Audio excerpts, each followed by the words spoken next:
Selamat pagi semuanya. Perkenalkan, nama saya Pak Erwin ya. Saya meneruskan kuliah untuk mata kuliah fisika ini setelah Bu Putri. Lebih lanjut, materi setelah UTS adalah terkait dengan materi fisika yang berkaitan dengan kegiatan pertanian. Jadi ada beberapa materi yang akan nanti saya sampaikan selama masa perkuliahan ini ya setelah UTS. Jadi kita total ada 7 pertemuan dengan UAS nanti. Jadi ada 6 kali pertemuan nanti materinya akan selalu saya berikan. Terlebih dahulu sebelum perkuliahan ada yang berupa rekaman dan juga ada berupa materi PPT. Jadi saya harapkan ketika materi sudah diupload di Google Classroom, maka saudara-saudara sudah bisa membaca terlebih dahulu dan menonton atau mengikuti rekaman yang telah saya berikan. Dan pada perkuliahan nanti saya hanya akan uh, berdiskusi dan menjawab pertanyaan-pertanyaan yang kurang jelas dari materi yang telah diberikan. Baik, tujuan kuliah untuk materi fisika pertanian ini ya, setelah UTS ini kita lebih uh, berfokus pada materi fisika pertanian ya. Yang pertama adalah memahami sifat fisik tanah dalam mendukung fungsi tanah. Yang kedua, memahami peran sifat fisik tanah dan untuk menentukan daya guna dan kemampuan tanah. Dan yang ketiga adalah memahami keterbatasan tanah ditinjau dari sifat fisik tanah. Nah, kenapa di sini kita bicara tentang tanah? Karena di dalam pertanian, tanah itu adalah satu hal yang penting ya, yang krusial, yang sangat penting dan tidak dapat dihindarkan. Pak, bagaimana Pak misal dengan hidroponik atau aeroponik? Memang ada sistem pertanian atau bercocok tanam yang tidak menggunakan tanah, namun sebagian besar komoditas pertanian masih berada pada tanah ya. Sehingga kita di sini kan belajar tentang tanah lebih mendetail. Yang menjadi topik bahasan di materi setelah UTS ini ya, yang pertama pendahuluan adalah tanah merupakan sistem multifungsi ya, ada produksi, biomasa, hidrologis, dekomposer, dan rekayasa. Terus mengapa kita perlu mempelajari sifat fisik tanah, bagaimana perkembangan tentang fisika tanah, dan juga nanti adalah tanah sebagai 3 sistem fase, yaitu hubungan antar fase yang akan kita pelajari. Materi berikutnya adalah tentang komponen pembentuk tanah. Nanti kita akan mempelajari komponen pembentuk tanah dan hubungannya terhadap sifat fisik tanah. Ya. Materi ketiga adalah faktor pembentuk tanah. Ya. Yaitu pembentukan tanah merupakan fungsi dari faktor pembentuk tanah, yaitu bahan induk, iklim, topografi, aktivitas organisme, dan waktu. Nah, kita akan nanti lebih dalam mempelajari bagaimana tanah itu bisa terbentuk dan bagaimana faktor-faktor pembentuk tanah ini mempengaruhi jenis tanah yang terbentuk. Berikutnya kita akan belajar tentang siklus hidrologi ya. Jadi kita akan belajar tentang air dan bagaimana air ini uh, mempengaruhi kegiatan pertanian. Dan terakhir nanti kita akan belajar beberapa sifat fisik tanah ya. Jadi ini masih pembelajaran tentang sifat fisik dan morfologi tanah, meliputi tekstur tanah, struktur tanah, dan permeabilitas tanah. Jadi 5 topik bahasan ini akan kita bahas setelah UTS ya dalam 6 pertemuan. Nah, saya masuk ke tanah sebagai sistem multifungsi. Nah, di situ kata kuncinya multifungsi. Berarti tanah memiliki lebih dari satu fungsi. Nah, fungsi tanah apa saja? Yang pertama adalah fungsi produksi biomasa. Artinya apa? Nah, artinya adalah tanah memiliki fungsi ya, di mana tanaman dapat tumbuh dan berkembang sehingga mampu memproduksi biomasa. Jadi fungsi tanah yang pertama ya, fungsi produksi biomasa itu adalah berkaitan dengan bagaimana tanah mendukung pertumbuhan dan perkembangan tanaman. Fungsi yang kedua adalah fungsi pengatur tata air atau hidrologi. Nah, tanah selain sebagai tempat tumbuh tanaman, ternyata tanah juga sebagai tempat menyimpan air. Dan bagaimana air itu dapat tersimpan di dalam tanah, bergerak di dalam tanah, ya, itu adalah fungsi pengatur tata air atau hidrologi di dalam tanah. Fungsi yang ketiga yaitu fungsi tanah sebagai dekomposer atau daur ulang. Fungsi dekomposer ini sangat berkaitan dengan bagaimana proses dekomposisi dari bahan organik terjadi di dalam tanah, ya, sehingga menghasilkan unsur-unsur hara yang bermanfaat untuk pertumbuhan tanaman. Fungsi keempat adalah fungsi rekayasa, yaitu sebagai tempat struktur dan sebagai bahan bangunan. Lebih lanjut akan saya jelaskan dalam beberapa slide berikut. Kenapa kita harus mempelajari sifat fisik tanah, ya? Karena sifat fisik tanah merupakan penentu utama kemampuan dan daya guna tanah. Sifat fisik tanah juga merupakan penentu sifat tanah yang lain. Nah, tanah ternyata tidak hanya memiliki sifat fisik saja, tapi juga ada sifat kimia, biologi, dan kesuburan. Saudara-saudara akan belajar lebih dalam nanti di dalam mata kuliah dasar ilmu tanah, ya, tentang sifat kimia, sifat biologi, dan kesuburan tanah. Saat ini, karena terkait dengan mata kuliah fisika ini, maka kita akan lebih belajar terlebih dahulu tentang fisika tanah. Nah, maksudnya apa? Sifat fisik tanah merupakan penentu utama kemampuan dan daya guna tanah. Nah, contohnya adalah seperti ini. Tanah ada bermacam-macam. Yang ekstrim misalkan kita ambil, ada tanah pasir, ya, tanah-tanah pasir, dan juga ada tanah-tanah liat. Nah, secara fisik, dua tanah ini berbeda sifatnya dan bentuknya. Tanah pasir pasti banyak pasirnya. Coba kalau saudara-saudara ada yang tinggal di daerah pesisir pantai, ya, sebagian besar tanahnya adalah tanah pasir, itu kalau saudara ambil tanah itu dan saudara genggam, pasti dia akan langsung jatuh atau terurai seperti itu. Nah, sebaliknya yang tanah liat, kalau saudara pernah lihat tanah liat, ya, pada kondisi kering dia sangat keras seperti batu. Tapi pada saat basah, ya, tanah liat ini menjadi sangat lengket. Nah, ini adalah dua sifat fisik yang sangat berbeda. Bagaimana sifat fisik ini kita pahami, nanti akan membantu kita menentukan kemampuan dan daya guna dari tanah tersebut. Misalkan, pada tanah-tanah pasir, apakah mungkin tanah pasir ini digunakan untuk pertanian tanaman padi? Tentu tidak mungkin. Kenapa? Karena pada tanah pasir, kalau kita siram air, airnya langsung hilang, langsung masuk ke dalam tanah, ya, dan tidak dapat bertahan lama di atas permukaan tanah. Sementara tanaman padi, sebagaimana kita ketahui, tanaman padi harus berada pada kondisi yang tergenang. Nah, sehingga tanah pasir tadi tidak cocok untuk digunakan untuk tanaman padi. Apakah cocok untuk tanaman lainnya? Tentu saja, pasti ada tanaman yang mampu tumbuh pada tanah-tanah berpasir. Nanti kita akan belajar lebih lanjut mengenai hal tersebut. Nah, tadi sudah saya sampaikan bahwa fungsi produksi biomasa, ya, tanah memiliki fungsi produksi biomasa, ini adalah karena tanaman tumbuh di atas tanah. Di sini ilustrasinya adalah hutan, ya, di mana banyak sekali tanaman majemuk di dalam hutan, pepohonan, semak belukar, maupun tanaman rambat-rambat lainnya. Sehingga ini menunjukkan bahwa tanah adalah memiliki fungsi produksi biomasa, yaitu adalah fungsi pertumbuhan dan perkembangan tanaman.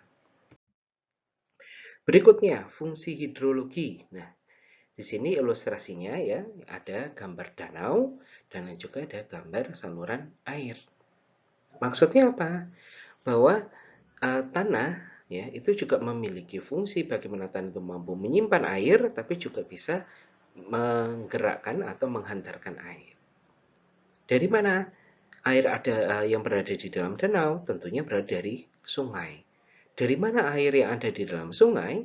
Berasal dari sumber air dan juga air hujan. Nah, sifat fisik tanah tadi akan menentukan bagaimana air hujan tadi, apakah disimpan di dalam tanah atau dialirkan menuju sungai. Nah, nanti kita akan belajar pergerakan air tanah dan kemampuan tanah di dalam menahan air. Singkatnya seperti ini. Ketika tanah mampu menahan air, ya, maka ketika terjadi hujan, sebagian besar air hujan akan diserap oleh tanah dan disimpan di dalam tanah. Hanya sedikit yang dialirkan di permukaan sampai masuk ke dalam sungai. Nah, tanah yang memiliki sifat kemampuan menahan airnya rendah, ya, ketika terjadi hujan, hanya sedikit air yang ditahan di dalam tanah, dan sebagian besar airnya dialirkan di permukaan menuju sungai. Nah, itu adalah contoh dua sifat fisik, ya, tanah yang mempengaruhi fungsi hidrologi dari tanah. Berikutnya, fungsi dekomposer. Telah saya sampaikan tadi ya, dekomposer ini adalah fungsi daur ulang atau dekomposisi. Saudara kalau melihat ya, misalkan membuang sampah organik ya, bukan sampah plastik, bukan sampah organik ya, sampah organik yang berupa sisa-sisa makanan ataupun mohon maaf, sisa dari tanaman atau tumbuhan ya, itu akan terdekomposisi di dalam tanah. Kenapa bisa seperti itu? Karena ada mikroorganisme tanah ya, yang melakukan fungsi dekomposisi atau dekomposer ini ada di dalam tanah. Nah, sehingga proses dekomposisi ini tadi menghasilkan unsur-unsur hara yang berguna untuk pertumbuhan dan perkembangan tanaman. Nanti kita akan belajar lebih lanjut ya tentang bahan organik dan juga kaitannya dengan sifat fisik dari tanah. Fungsi rekayasa. Nah, di sini sudah ditunjukkan tadi ya, ada gambar jalan dan gambar rumah di sini. Maksudnya apa? Bahwa untuk membangun suatu jalan kita harus memahami sifat fisik tanah tersebut.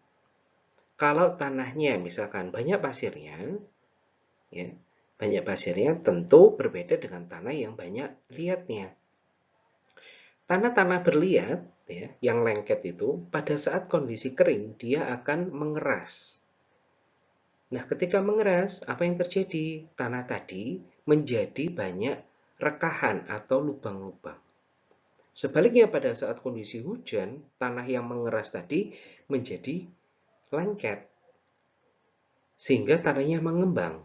Nah, mungkin saudara-saudara pernah melihat ya, berada di suatu daerah yang tanahnya seperti itu. Akibatnya apa? Akibatnya jalannya pasti rusak. Pada musim kering atau kemarau, ya, itu tanahnya menjadi pecah-pecah. Tapi pada saat musim hujan, tanahnya itu jadi lengket, kemudian susah dilalui oleh kendaraan ya, ban mobilnya menjadi selip atau ban sepeda motor menjadi selip. Nah, itu adalah tanah-tanah yang sangat tinggi kandungan liatnya. Bagaimana kita mendesain suatu jalan tentunya berbeda dengan kondisi yang tanah berpasir. Kalau tanah berpasir tidak akan mudah mengeras dan lengket, dan tidak lengket tanah pasir itu. Sehingga berbeda ketika kita ingin membuat jalan pada tanah berpasir dan tanah berliat. Demikian juga dengan membangun rumah. Membangun rumah memerlukan pondasi ya. Nah, pondasi ini kita harus tahu jenis tanahnya seperti apa. Jangan sampai kita salah membuat pondasi ya. Ketika kita membangun rumah malah nanti pondasinya cepat rusak. Kalau pondasinya sudah cepat rusak, rumah tidak akan bertahan lama. Nah, itu adalah salah satu contoh bagaimana sifat fisik tanah dapat mempengaruhi fungsi rekayasa dari tanah. Nah, di sini contohkan saya tadi ya. Jadi, ketika tanahnya itu memiliki sifat fisik yang mudah uh, bergerak, maka jalan bisa menjadi longsor. Ada terjadi longsoran di daerah lereng sehingga rumah-rumah itu jatuh ke bawah karena kita tidak memahami betul bagaimana sifat fisik tanah tersebut. Nah, mengapa sifat fisik tanah ini seringkali kita lupakan ya? Yang pertama adalah karena kerugian akibat gangguan fisik tanah ini sudah sulit dikenali dan hanya bisa dikenali ketika sudah terjadi kerusakan akhirnya. Padahal gangguan sifat fisik tanah ini merupakan penyebab primer dari menurunnya kualitas tanah tadi. Nah, yang ketiga, perbaikan dari sifat fisik tanah ini sangat sulit dilakukan dan hasilnya tidak dapat segera dilihat. Maksudnya apa? Maksudnya seperti ini. Kalau tanaman kekurangan unsur hara, maka tanamannya pasti tumbuhnya tidak baik. Pendek, kemudian jumlah daunnya sedikit, warnanya tidak hijau, yang menjadi kuning atau kecoklatan, itu adalah pertanda bahwa tanaman kekurangan unsur hara, tanahnya tidak subur. Sehingga solusi yang paling gampang apa? Adalah memberikan pupuk. Begitu dikasih pupuk, dalam jangka 1 atau 2 hari, tanaman sudah menjadi segar kembali, jadi hijau, tumbuhnya tinggi, daunnya banyak. Nah, itu akibat pemberian pupuk. Nah, kalau kerusakannya adalah sifat fisik, jadi tanahnya tadi menjadi kering, kemudian apa namanya keras seperti itu ya, maka perbaikan itu sangat sulit dilakukan. Tidak bisa hanya diberikan contoh misalkan ketika tanahnya menjadi keras, maka kita harus memberikan bahan organik ya. Tapi tidak serta-merta ketika sudah kita berikan bahan organik, tanahnya menjadi baik lagi atau menjadi gembur lagi. Nah, perbaikan sifat fisik tanah ini membutuhkan waktu yang lama, sehingga seringkali petani menjadi enggan untuk melakukan perbaikan sifat fisik tanah karena efeknya itu baru dilihat setelah 1-2 tahun seperti itu. Padahal ini sangat penting sekali kita menjaga sifat fisik tanah agar tanah tetap menjadi produktif ya, berkualitas tinggi, produktif, dan mampu mendukung pertumbuhan dan perkembangan tanaman. Nah, sedikit akan saya sampaikan ya, tanah sebagai 3 sistem fase ya, yang dinamis dalam keseimbangan ya.